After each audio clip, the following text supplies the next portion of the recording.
음, 음.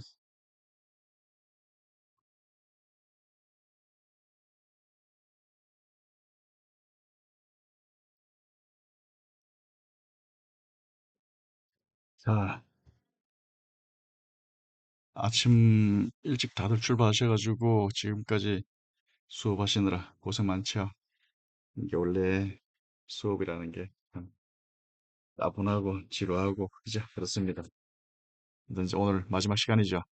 마지막 시간 좀 최대한 좀 지루하지 않게 노력하겠습니다. 뭐 지루하지 않게라고 얘기하지만 뭐 지루할지 안 할지가 모르겠는데 원래 제가 좀 지루할 수도 있습니다. 더 잘 좀 참아주시고 마지막 시간 좀 마무리 잘 하도록 하겠습니다. 아, 저는 제가 강사 이렇게 소개를 해놓은 거는 오늘 수업하는 내용이 조금은 이제 그 기존의 어떤 무역 실무 내용과는 조금 다른 어떻게 보면 이제 우리가 농식품 무역 현장에 있는 사람으로서 국제 질서, 국제 환경, 이 농식품을 둘러싼 어떤 대외 교육 환경은 어떻게 변화하고 있고 또 우리는 거기에 대해서 어떻게 이해를 하고 또 뭐 우리가 대처하는 건 사실 쉽진 않지만은 그래도 환경 변화가 어떻게 이루어지고 있다라는 정도를 감은 잡자라는 의미에서 이렇게 한번 첫 번째 시간 1강을 그렇게 한번 제가 수업을 해보겠습니다.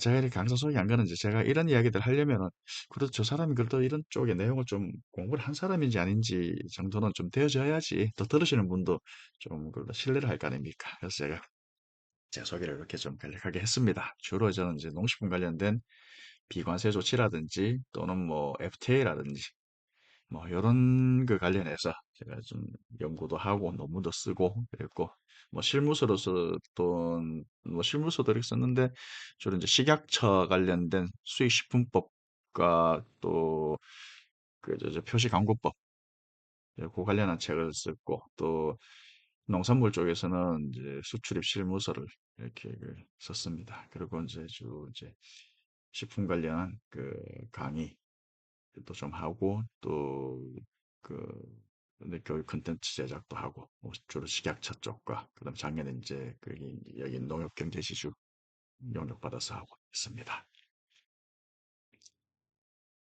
자, 이제 제 1강 이렇게 해서 이제 글로벌 무역 환경과 농식품 이렇게 했는데 이제 관세 이후의 세계를 읽다. 좀 거창하죠, 그죠? 관세 이후의 세계.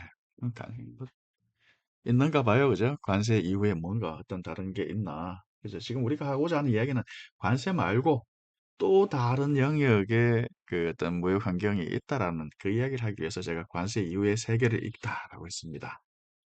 글로벌 무역 환경이 어떻게 변화하고 있는지, 그죠? 또 그 변화가 왜 또 농식품 산업에 좀 더 크게 영향을 미치고 있는지, 그러고 그 농식품 산업이 영향을 미치고 있는데, 그럼 이제 제일 마지막 우리 현장에서는 또 어떤 모습으로 이러한 글로벌 무역 환경들이 농식품을 둘러싼 글로벌 무역 환경들이 우리 회사 현장에는 어떻게 영향을 미치는지 그런 내용들을 한번 다루어 보겠습니다.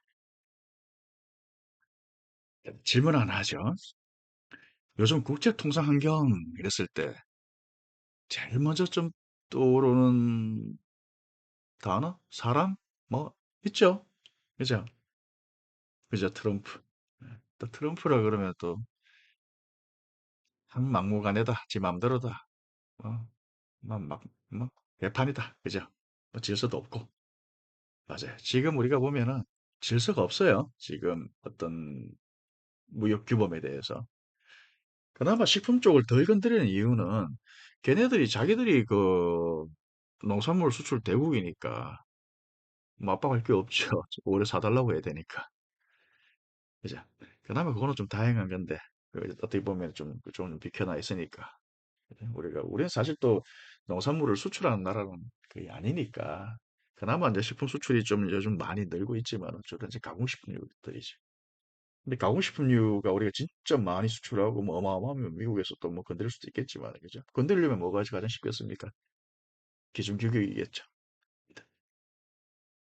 그래서 이게 지금 말한 것처럼 뭐 기준 규격을 건드린다 이런 것처럼 관세는 좀 낮아지고 있고 뭐 철폐하고 있잖아요. 이제 관세는 없어지거나 낮아지고 있는데 또 점점점 비과세 장벽은 이렇게 또 높아지고 정교해지고 있습니다.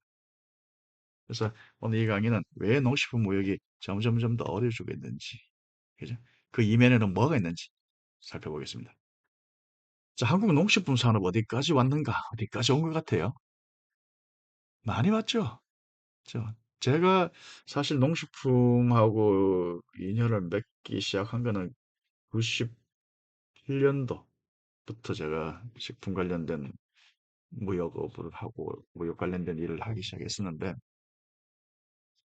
그 당시하고 지금하고 뭐 사실 시간도 많이 흘렀지만은 그때는 사실 우리가 식품 수출이라는 게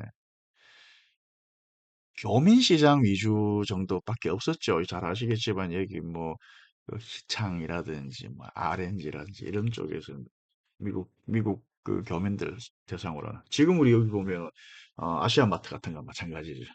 여기 이제 그 동남아 그 노동자들이 많이 들어오니까 그 사람들의 어떤 식재료 공급하기 위해서 그쪽 나라에 걸 가져와서 하는 거죠. 사실 그 정도 수준이었는데 지금은 어떻게 보면은 뭐 우리가 이렇게까지 될 줄은 생각을 못했죠. 그래 보면은 한국 농식품 산업은 많이 왔어요.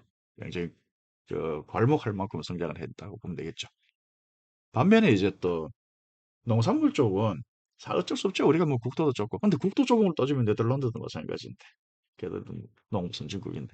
뭐 그렇지만 어쨌든 국토도 좁고 우리가 지금 뭐 또 기후도 우리가 사실 시설 농업이 아니면은 하기 어려운 그런 환경이다 보니까 농산물 쪽은 상대적으로 과거보다는 좀 나아졌다 하지만 그래도 과실료들이 좀 많이 나가니까 요즘 나아졌다 하지만 그래도 가공식품만큼의 어떤 그런 성장은 좀 못하고 있는 게 조금 아쉽습니다. 근데 또 우리 가공식품 외에 지금 신선물이라든지 농산물들이 또 수출하려고 하면 또 우리가 능력이 있다고 우리가 뭐 제품 질 좋다고 할 수 있는 건 아니에요. 가공식품처럼. 아시다시피 우리 그 PRA라고 그 병해충 위험 분석을 해야 되지 않습니까? 상대국하고. 응? 그리고 이제 검역 협정을 맺어야 되는 거니까. 이거는 또 다른 영역이라서 오늘 뭐 크게 이야기할 바는 아니다만은 그래서 우리가 농식품 그 산업은 어디까지 왔는가 많이 왔습니다. 많이 발전했습니다. 과거보다는 확실히 볼륨이 커졌죠. 부가가치도 커졌고 그러다 보니까 식품 제조업체들의 어떤 매출 볼륨이 과거에 비해서는 과거에 한 100억 정도만 해도 좀 괜찮게 한다라고 했었는데 요즘은 뭐 좀 하면은 뭐 200억, 300억, 500억, 1000억 이렇게 하니까 그죠? 많이 커진 건 사실입니다. 그리고 또 질문 하나 한번 해볼까요? FTA로 이제 관세가 이렇게 많이 이제 뭐 철폐되거나 이제 낮아지고 있는데 이 수출이 이제 많이 쉬워졌나요? 맞죠. 수출은 당연히 쉬워졌죠. 좀 많이 이제 그러니까 쉬워졌다기보다는 우리가 수출이 좀 더 활성화된 건 맞죠. 그 요인이 꼭 가격이라 봐야 될까요, 이게? 가격 요인도 있지만은 그죠? 이게 우리 헤이라는 브랜드의 어떤 그 이미지가 굉장히 좋아졌기 때문에 문화죠, 문화. 식품이 이게 이제 어떤 하나의 어떤 문화로서의 어떤 가치가 커지다 보니까 식품도 따라서 이렇게 성장했다고 보는 게 오히려 더 맞지 않을까요? 해외 시장에서는. 그죠? 근데 지금 우리 식품들이 이제 우리 문화 파워가, 소프트 파워가 그 커지다 보니까 해외 시장에서 굉장히 이제 그 호기심도 있고 또 이제 반응도 좋아지고 그래서 많이 팔리고 하는데 근데 이게 지금 관세 외에 또 뭐가 있습니까? 그렇게 팔린다고 했을 때 우리 식품들이 그 나라 식품 기준 규격에 맞아야지 또 수출이 많이 될 거 아닙니까? 그죠? 이게 지금 뭐 결국은 아까와 비슷한 이야기지만 어떤 첨가물이라든지 여러 가지 어떤 그 제조 가공품의 기준이나 규격이 나라마다 각기 다 다르니까. 그래서 우리도 이제 그런 부분들에 대해서는 우리가 뭐 이거 비관세적이다고 볼 수도 있지만 사실 이거는 식품 안전이죠. 그죠? 각자 나라의 어떤 식품 안전 위생 기준이 다름으로써 이제 우리 식품들이 수출하는데 관세 이외에 그런 쪽에 대해서 더 많이 신경을 써야 된다는 것들이죠. 아시는 이야기들이지만. 그죠? 그래서 이제 자유무역은 더 활성화되고 있지만은 점차적으로 이런 이제 그 규제, 비관세적인 조치, 또 나아가서는 이 비관세적인 조치가 장벽으로서의 어떤 그 허들이 될 수 있다라는 거. 그래서 우리는 식품하는 사람들은 관세만 봐서는 안 된다는 거지. 그 이야기를 하기 위해서 잠깐 봤습니다. 그래서 왜 식품 산업은 이런 부분에서 더 취약한 것 같아요? 뭐 취약할 수밖에 없죠. 왜? 규제하기가 쉬우니까. 그리고 이거는 또 규제에 대한 정당성, 공익적인 이유가 분명하지 않습니까? 우리나라 국민들의 어떤 식품 안전 위생, 그리고 우리나라 방역 체계를 보호해야 된다. 뭐 더 할 말 있습니까? 여기에 대해서, 그죠? 근데 이게 과도해졌을 때, 이게 이제 무역 보호 또는 또 상대국에 대해서 내가 보복의 수단으로 사용할 수 있다는 거죠. 왜? 명분이 뚜렷하니까요, 그지? 그걸 하기 가장 쉬운 게 그나마 이제 농산물 또는 농식품류들이죠. 그래서 이런 부분들이 식품 산업이 우리가 지금 FTA로 인해 가지고 자유무역, 자 프리 트레이드를 하자고 하면서 그 이면에 숨겨진 칼들은 누구나 다 가지고 있는 거잖아요. 그게 뭐냐? 비관세적인 조치나 장벽들을 치는 데서 어떤 산업이 가장 수월하냐? 식품이잖아요. 반도체 가지고는 못해요. 왜? 없으면 안 되니까. 식품은 그거 없어도 우리 먹고 살 수 있잖아요. 다른 먹고 먹으면 되니까. 어떻게 보면 약간 기호적인 거라 봐도 되니까. 난 가고 싶은데. 물론 이제 농산물은 또 다른 차원이지만. 아무튼. 그래서 식품 산업은 이렇게 좀 더, 비관세적인 요인들에 좀 더 많은 영향을 받고 있다. 그죠? 자, 그럼 이제 이런 규칙의 시대는 끝났는가? 이제 끝나가고 있는 거는 같아요. 그렇지만은 또 어떻게 갑자기 또 턴할 줄도 모르죠. 현재는 그렇습니다. 지금은 이런 규칙의 시대가 점점 저물어 가고 있다. 결국 힘의 논리가 앞서고, 그럼 우리가 힘을 길러야 된다는 거죠. 그리고 WTO 분쟁 해결 기능도 사실 뭐 미국은 이제 인정을 안 할 정도니까 지금. 예. 그러니까 결국 우리가 힘을 길러야 되는 수밖에 없다. 이제는 규칙의 시대가 아니라 힘의 시대에 더 가까워지고 있다. 이 말을 이 말이 맞는 것 같아요. 그죠? 원래 우리가 힘을 길러야 된다는 거. 김용엽 과장의 수출일기라고 해서 제가 어떤 가상의 어떤 스토리를 하나 만들었는데, 이 내용을 만든 이유는 딴 건 없습니다. 우리가 WTO 어떤 국제사회에서의 어떤 거대한 담론들 또는 그런 결정들이 사람들, 그들만의 어떤 학자들만의 어떤 뭐, 정치인들만의, 관료들만의 언어가 아니다라는 거죠. 결국 그 끝은 어디를 향하고 있다고요? 현장을 향하고 있다는 게. 현장에서 다 받아야 되잖아. 이런 이야기들이 결국은 현장의 몫이다라는 거를 저 멀리 있는 이야기가 아니고 우리 이야기라는 거를 요 그 가상 사례를 통해서 제가 이야기하기 위해서 한번 만들어 봤는 것입니다. 자, 그래서 여기 보면은 수출 물류비가 이렇게 지원이 이제 그 폐지되면서 농가들과 이제 뭐 어떤 언쟁들이 있었는 내용들을 썼는데, 그렇죠. 사실 수출 물류비 지원은 이미 이전에, 그죠? 2015년도에 결정이 됐는 거였어요. 그리고 유예기간이 있었기 때문에 언제 없어진다도 다 알고. 하지만은 그게 WTO에서 이러이러한 결정을 했다고 뉴스에 나오고 하는 게 내 이야기가 안 같잖아, 이게. 그죠? 그것도 뭐 시간도 많이 남았고. 또 지나가는 거예요. 그럼 우리는 어떠냐면은 알아서 되겠지라는 것도 있고. 그죠? 국가가 있으니까 뭐 국가가 알아서 해주겠지. 조금은 나이브하죠. 그렇지만은 이게 날짜가 도래하고 막상 이게 시행이 돼버리면은 당분간은 순간은 굉장히 당혹스러울 수밖에 없습니다. 이제 그래서 제가 이야기하는 거는 이 이야기가 중요해서 하는 이야기 아니고 그런 어떤 거대 담론들이나 어떤 국제기구가 하는 이야기들이 우리 현장에 바로 와 있다는 이야기. 그 이야기들은 자기들만의 이야기 아니고 따지고 보면 우리한테 하는 이야기입니다. 그죠? 그래서 이러한 어떤 거대 담론들에 대해서도 우리가 이해하자. 그런 부분들을 우리가 남 이야기가 아니다. 그죠? 특히 우리 식품 무역하는 사람들은 좀 더 관심을 가지고 봐야 되겠죠. 또 상식선에서다. 그죠? 그래서 이제 통상 환경 변화는 이미 이제 현장에 와 있다. 더 이상 관료나 학자만의 언어는 아닙니다. 입니다. 자, 이제 이 Z에 들어가면 이제 GATT, WTO, FTA로 이해하는 자유무역 구조 이렇게 했는데 이 챕터도 사실은 이제 상식, 이제 우리 지금 우리 이제 그 글로벌 무역 환경을 이야기하다 보니까 거기에서 일어나는 여러 가지 용어라든지, 그죠? 이런 부분들도 조금은 정의를 알고 있어야 되겠죠, 그죠? 그 용어에 대한 이해도 좀 갖고 있는 게 또 우리 그런 뉴스를 접하고 할 때 조금 더 이해도도 높아지겠죠. 다 알고 계실 거라 저는 봅니다. WTO라든지 FTA는 뭔 말인지 다 알고 계실 것 같고, 가트는 들어는 봤지만은 또 조금 카트란 말은 많이 들어서 알긴 하는데 카트가 뭔지 잘 모를 수는 있겠죠. 그죠? 그런 부분들에서 우리가 상식선에서 한번 오늘 살펴보겠습니다. 또 김 과장이 일기를 썼네요. 자, 김 과장이 지금 뭐라고 썼을까요? 좀 볼까요?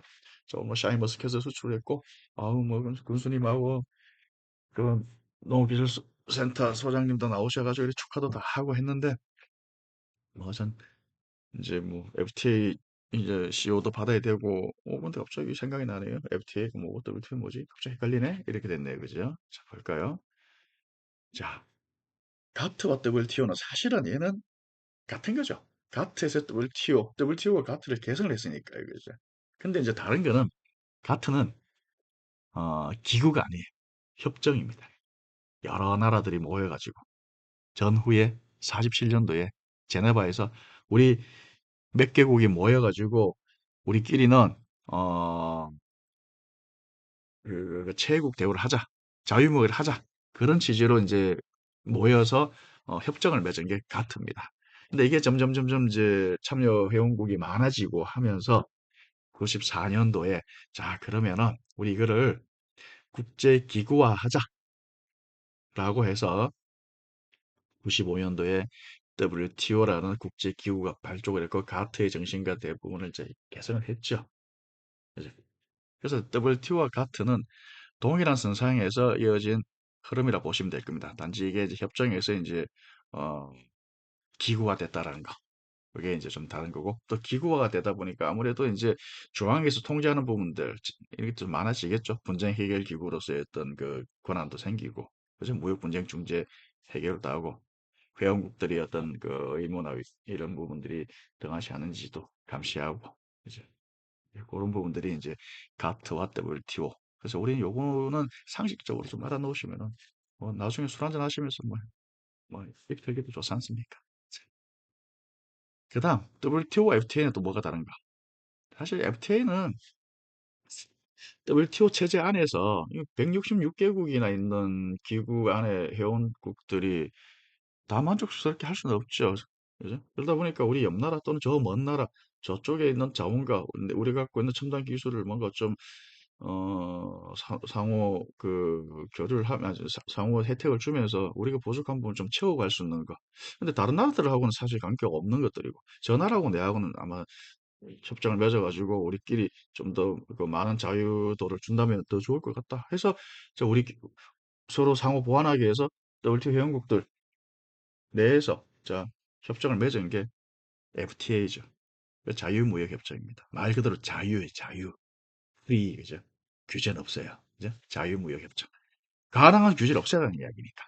그래서 이거는 이제 양자 또는 지역주의, 양자 간에 하거나, 저, 한미 FTA, 양자가 하거나, 한EU FTA, 한국과 다자 간에 하거나, 또는, 뭐, TPP, 이런 것처럼, 그죠?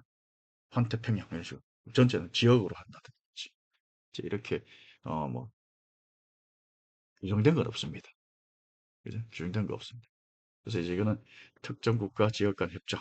근데 상호 간에만 배타적인 어떤 그 혜택을 준다라는 것들이죠. 그죠?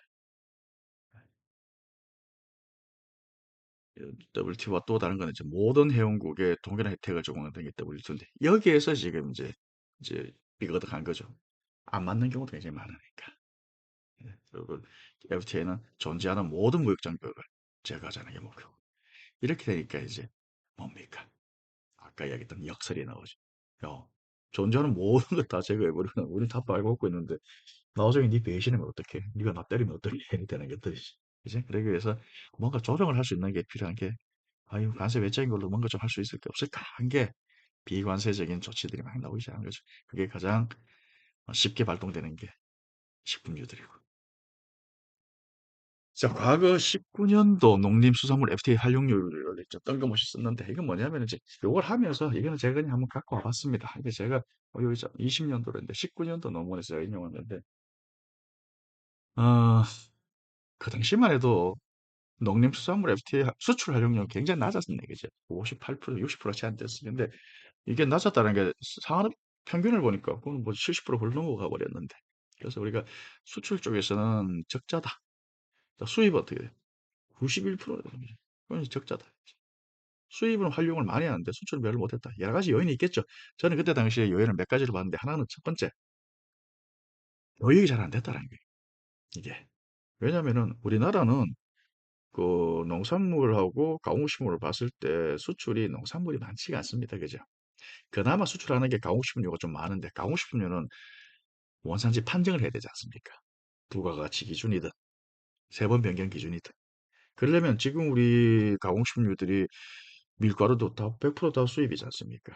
이렇게 했을 때 원산지 판정을 하게 되는데 이게 뭐 세 번 변경 기준으로 했을 때는 또 쉬울 수도 있지만 부가가치 기준으로 했을 때 그 원재료들이나 이런 것들이 뭐 그 비율이 너무 높게 됐을 때는 역내선 판정을 못 받는 경우도 있고 자 그런 그 원산지 판정을 하기 위한 여러 가지 어떤 그 행정적인 그 절차다 아니면은 그 복잡성들이 그때 당시 교육으로서는 잘 안 이루어졌다고 봐야 되겠죠. 그때는 뭐 산자부든 산업부든 뭐 유관기관에서 FTA 활용 관련한 그 교육이 많았어요. 많았는데 일반 공산품 일반적인 수준 우리가 지금 농식품 무역실무 하듯이 근데 무역실무가 있듯이 농식품이 들어가야 되는데 농식품을 제외한 일반적인 그 활용 관련된 원산지 그 활용 관련된 그 교육을 하니까 좀 그런 교육도 좀 부족했다고 봐야 되는 것들이고 그죠.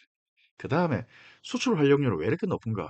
그것도 제가 듣고 봤을 때는 그거였어요. 또 인터뷰했을 때도 그렇고 우리가 그 수입하고 있는 농림수산물 같은 경우 뭐가 많습니까? 대체로 곡물류라든지 가격 높은 것들은 대부분 농산물들이죠. 그죠? 곡물류 같은.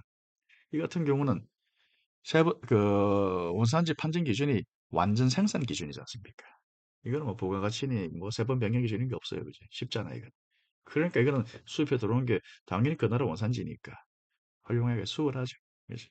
그런 영향도 있었다고 저는 보여집니다. 근데 다음 페이지 보시면은 요즘 와서 굉장히 높아졌어요. 이제 수출 활용률이 86.4%니까 거의 다 한다는 이야기입니다. 나머지들은 뭐 역내산 판정을 못 받거나 아니면 뭐 너무 미미해가지고 그냥 보낸다든지 막 그런 정도 수준이지 86.4%라면 한 95% 이상 받고 있다고 보면 되죠. 그러니까 이 시간 동안에 갑자기 올라온 게 아니고 사실 제가 그때 19년도 논문을 썼을 때 이후로 계속 올랐습니다. 그래서 교육도 많이 이루어졌다는 이야기죠. FTA는 이제 수출 기업의 전략적 도구다. FTA 활용 못하면 그만큼 또 적어도 기본 한 10% 정도 원가가 상승을 하는 거니까 원가를 낮출 수 있는 거니까 이게 중요한 도구죠.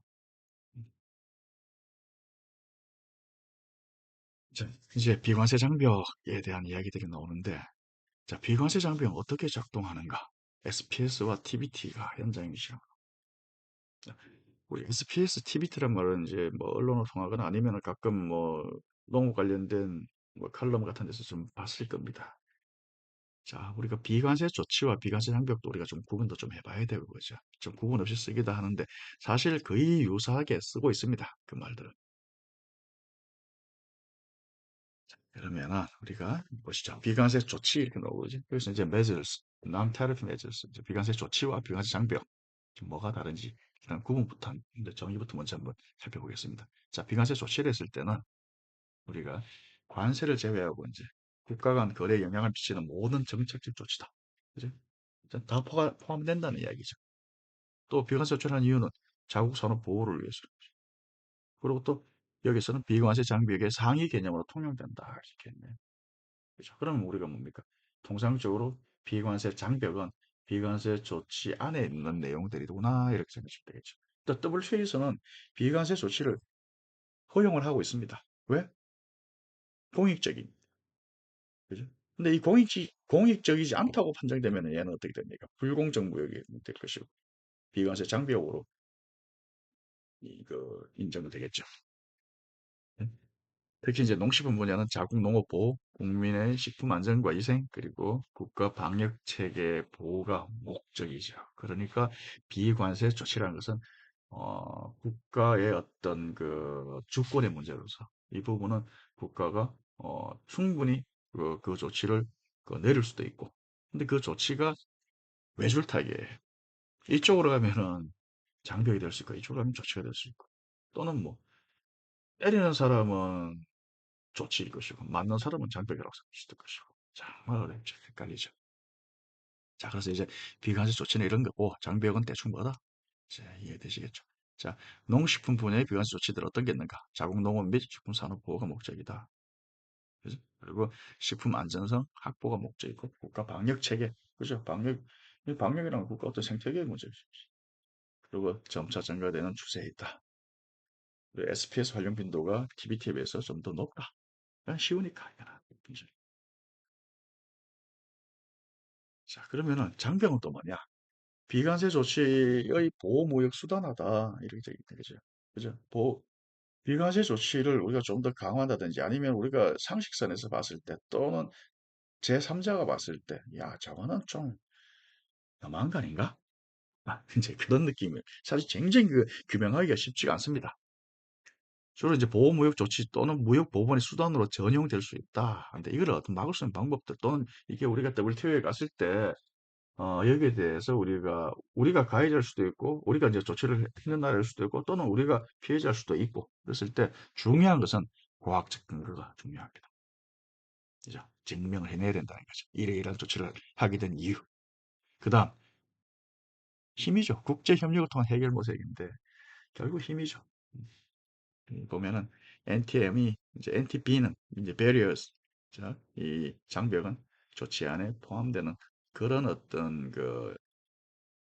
것으로 보통 통용이 되고 있습니다. 국제기구에서 비과세 조치를 분류를 하고 있네요. 이제 크게 두 군데죠. WTO 그리고 이제 웅쿠타드라고 하는 유엔 그 이제 유엔 산하 기관이죠. 그 무역개발위원회죠. 유엔 무역개발위원회 맞을 겁니다. 이 웅쿠타드라는 게. 그래서 어, 이 두 기구에서 작은 비과세 조치가 어떻게 그 어떤 방식, 어떤 형태들이 비관세 조치들이 어, 이루어지고 있는지. 자, 이건 비관세 조치다. 이건 아니다. 이런 걸 이제 구분해서 이제 어떤 체계화시키고자, 표준화시키고자 이 두 기구에서 각자가 게 있습니다. 이제 그런 데이터베이스를 구축하고 이 두 기구에서는 이제 그런 어떤 그 표준화된 분류 체계로 이제 어떤 체계화를 시키려고 어떤 DB들이 있습니다. 이게 바로 DBN을 보시면은 이제 WTO에서는 그 IT 이제 인터그레이티드 통합 무역 정보 포털이 있고 그다음에 유엔 무역 개발위원회에서는 그 웅크타드에서는 그 마스트라는 것이 이건 이제 국제 기구 이제 여러 기구들 아마 5개인가 그럴 겁니다. 여러 기구의 어떤 그 이제 전문가들이 모인 그룹들이 비관세 조치는 어떤 것들을 비관세 조치라고 한다라고 자기들이 그 규명하고 그거를 표준화시켜서 이런 조치들은 비관세 조치다라고 하는 그 데이터베이스를 만든 것들입니다. 자, 이런 것들은 우리가 WTO ITB라는 게 있고 마스트라는 게 있다라는 그 두 가지가 있다라는 거. 왜 하느냐? 비관세 조치를 규명하기 위해서. 비관세 조치들은 이러이러한 것들이 비관세 조치다. 예, 비관세 조치다. 비관세 조치를 규명하고 각국이 이런 비관세 조치를 얼마나 많이 지금 현재 어떤 비관세 조치를 많이 사용하고 있는지 또 어떤 나라는 떤 비관세 조치를 또 그, 적용하고 있는지 이런 것들을 데이터베이스화하고 있는 것들. 그래서 이런 것들을 보면서 국제 환경을 좀 더 이해할 수 있는 거죠. 우리가 무역 환경을 이렇게 이제 비과세 조치에 대해서 이런 것들이 DB화가 됨으로써 이제 우리가 좀 더 정보를 파악할 수 있게 되는 것들입니다.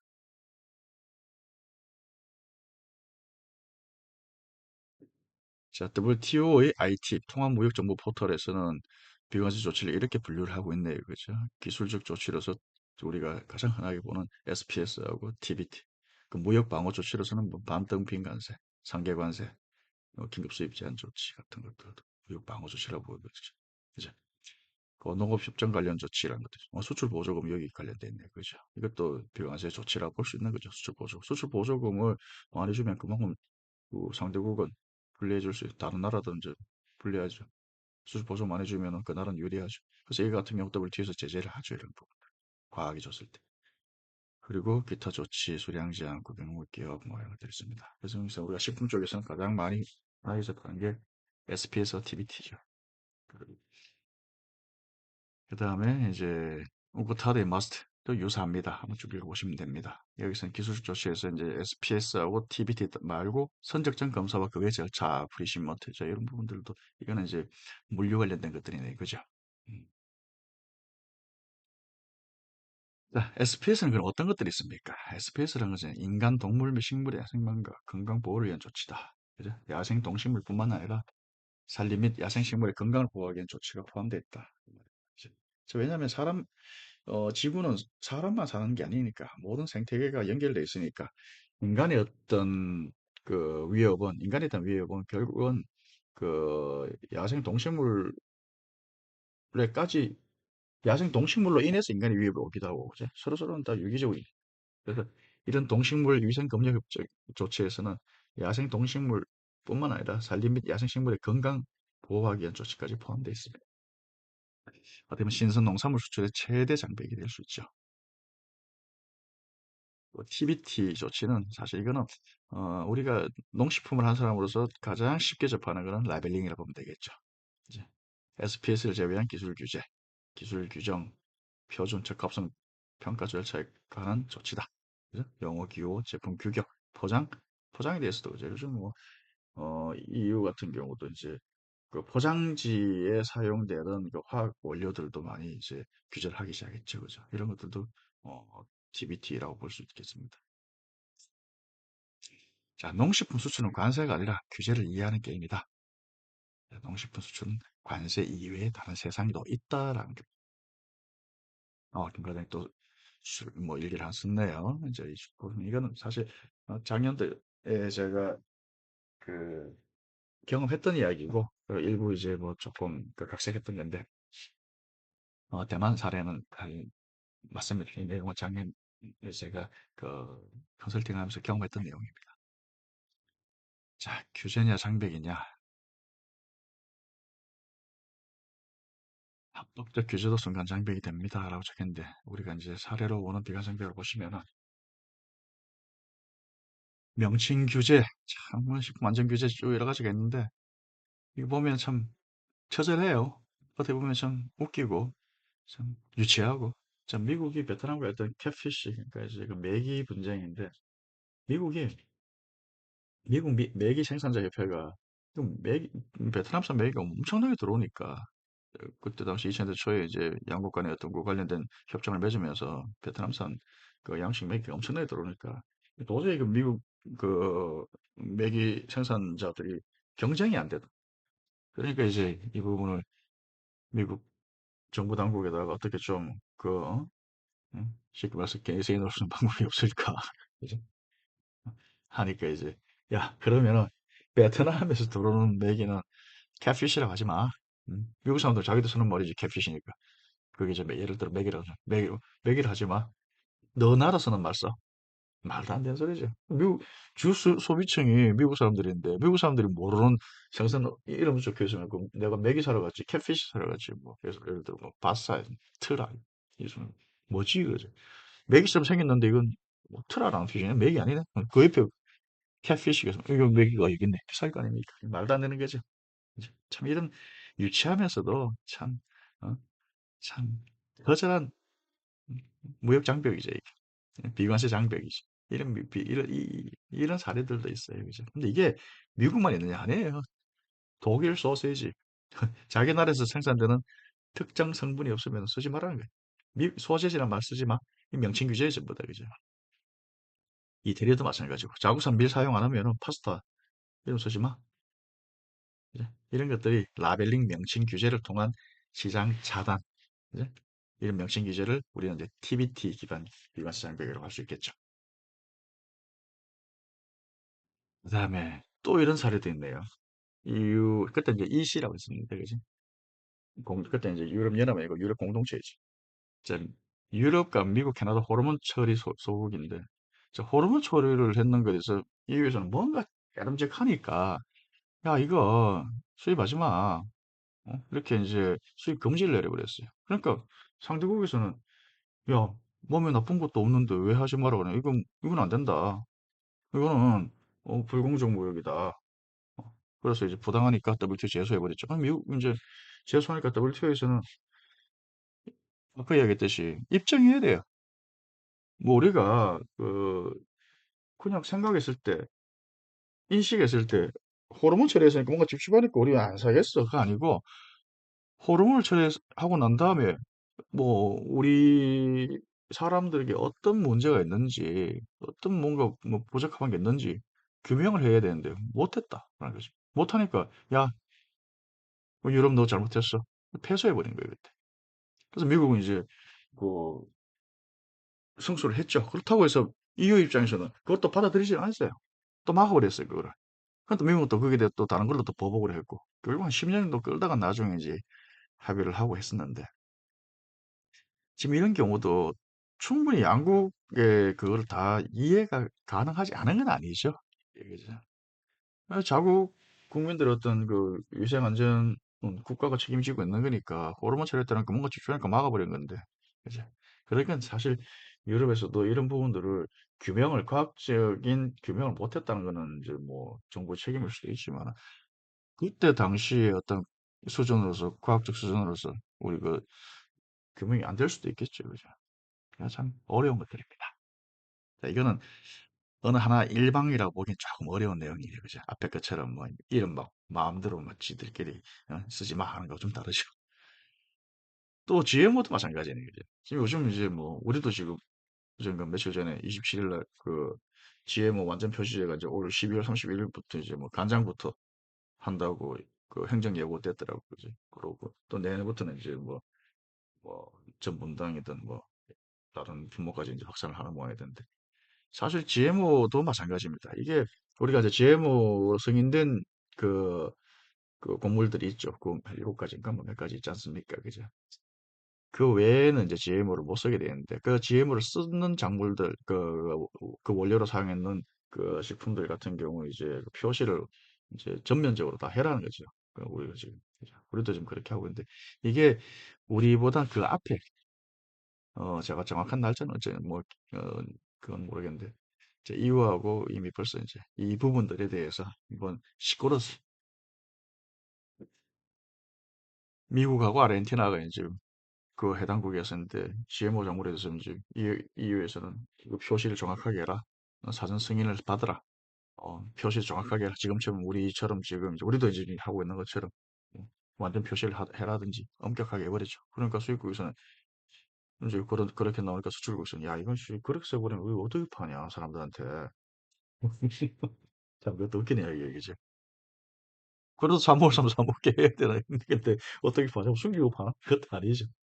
근데 그때 당시에는 지금은 이제 국민들도 그렇고 많이 이제 공감대가 형성되고, 그래서 야, 이제 뭐 서로서로 이제 어떠한 곡물들에 대한 그 GMO 곡물들은 우리가 뭐 허용하는 것들도 있고, 그 허용된 거에 한해서는 표시해라는 것들이 있기 때문에 지금 많이 공감대가 형성되어 있기 때문에 이제 그게 있으면 그 문제는 없지만은 처음 초창기 때는 이 부분 때문에 많이 시끄러웠습니다.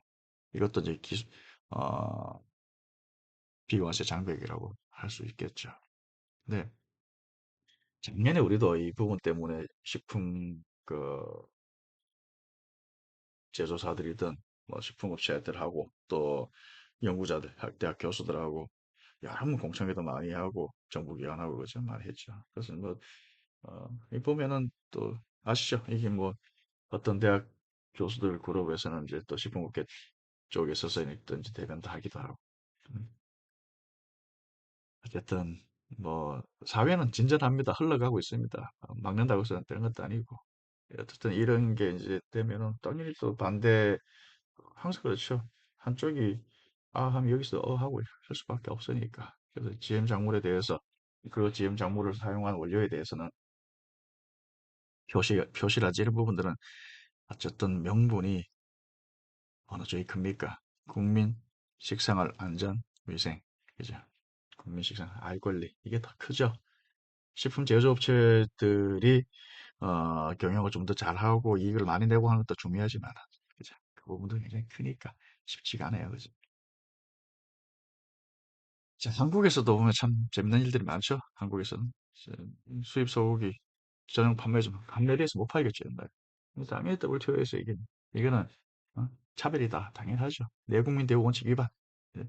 그래서 이게 우리나라 입장에서도 당연히 그 할 수 있어요. 이게 뭐 한매대 같이 팔다 보니까 뭐 국내산 소고기 또는 한우와 수입산하고 가격 차이 분명히 나고 하니까 이걸 좀 애매하게 해서 판매도 하고 한우도 이제 보장한 방법으로 팔기도 하고 그렇죠. 근데 이게 상대국 이제 수출국 입장에서는 충분한 이거는 그 위반 소지가 있다고 본 거고 결국 뭐 WTO에 가서 우리가 패소를 했습니다. 지금은 이제 뭐 부분에서 팔고 있지 않지만 네, 이런 부분도 비관세 장벽이라고 볼 수 있습니다.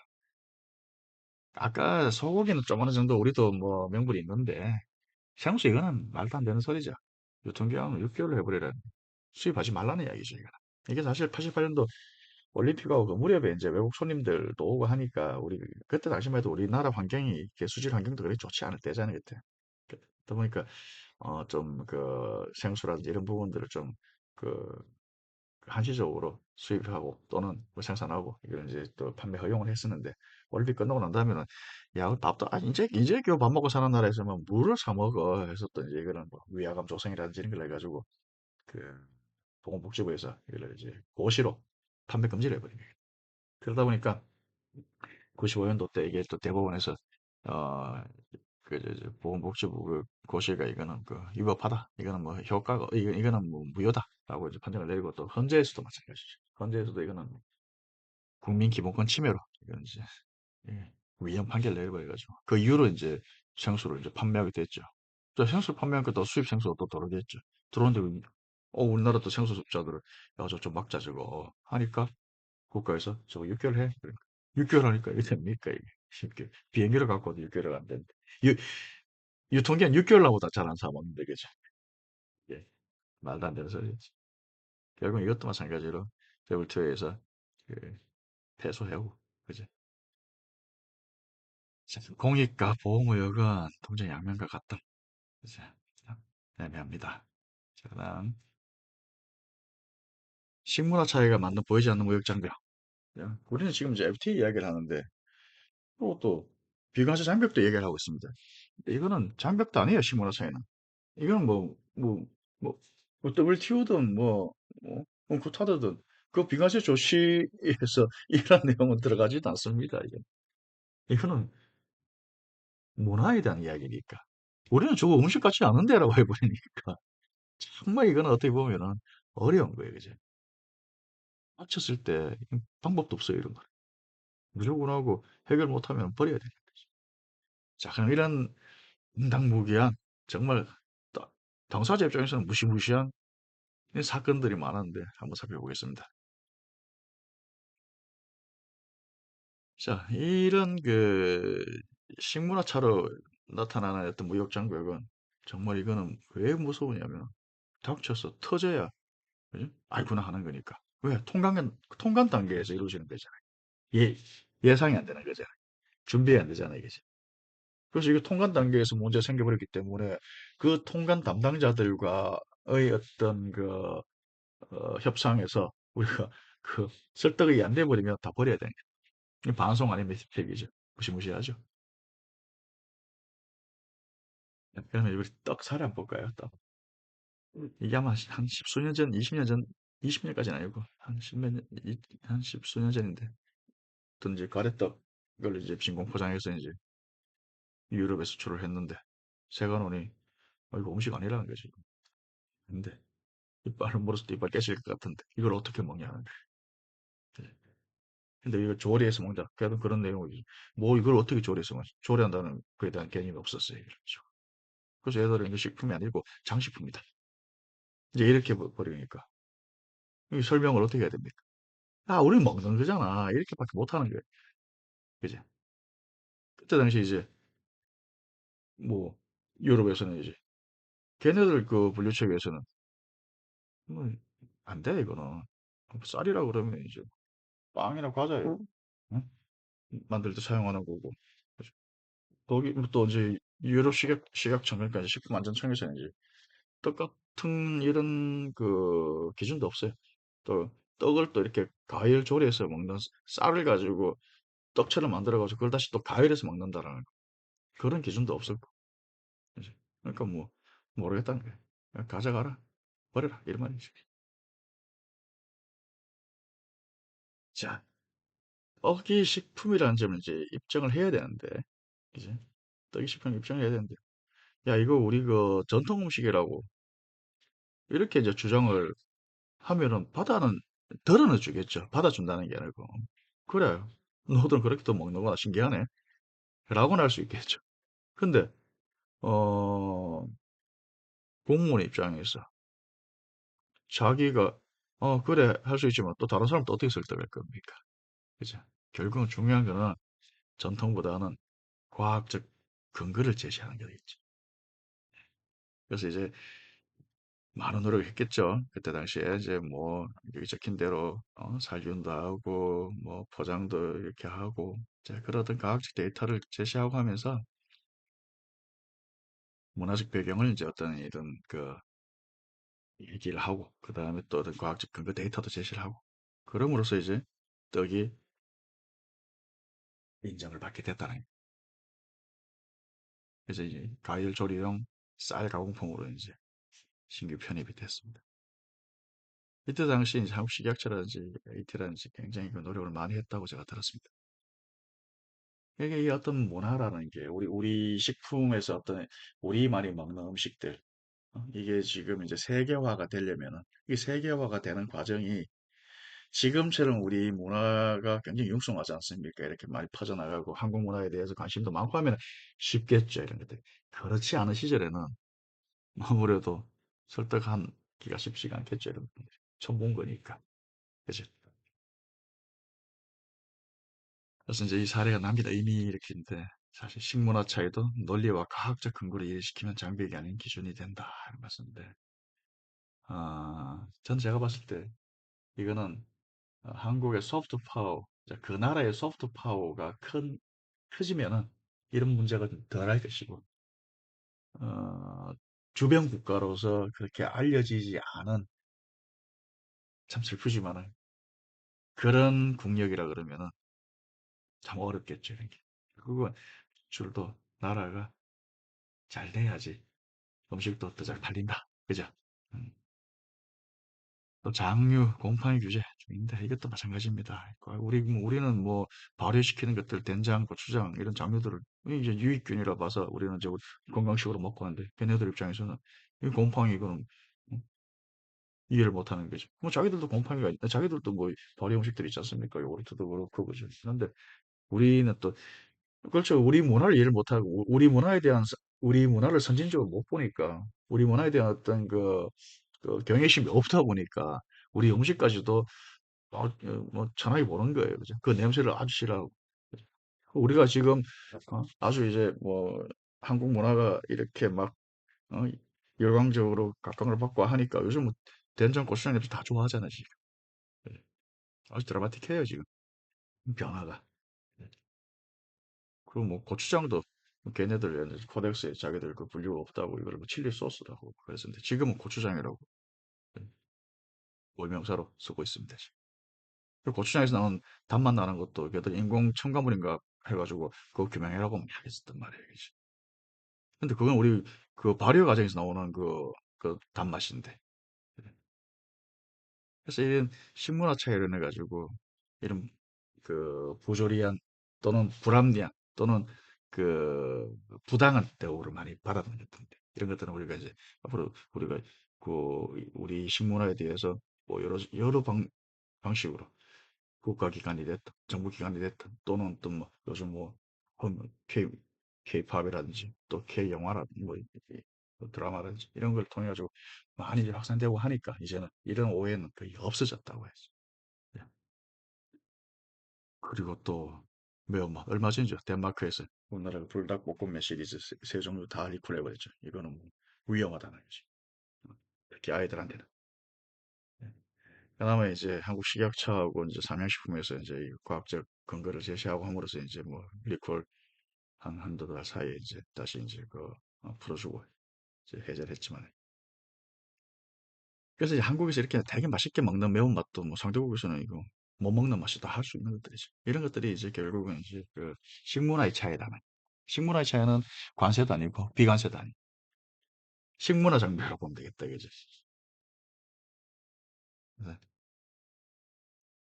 그래서 농식품 수출자는 이제 세일즈 매니저 식문화 해설사입니다. 이렇게 제가 한번 써봤습니다. 그죠? 우리가 식품을 판매한 사람으로서 내 식품을, 우리 식품을 설명하는 데서 단순하게 잉글리시로만 하는 게 아니고 우리 문화, 이 식품에 대한 저 안에 깔려있는 여러 가지 어떤 스토리들이 있을 거 아닙니까? 그죠? 이런 이야기들도 많이 해주고 그리고 이제 그게 스토리텔링이 되어지면 이 식품은 또 다른 또 어, 그 호기심을 또 가지게 되겠죠. 그래서 제가 식문화 해설사 이런 말을 써봤습니다. 자, 이번 시간 1교시는 이걸로 마무리를 하겠습니다.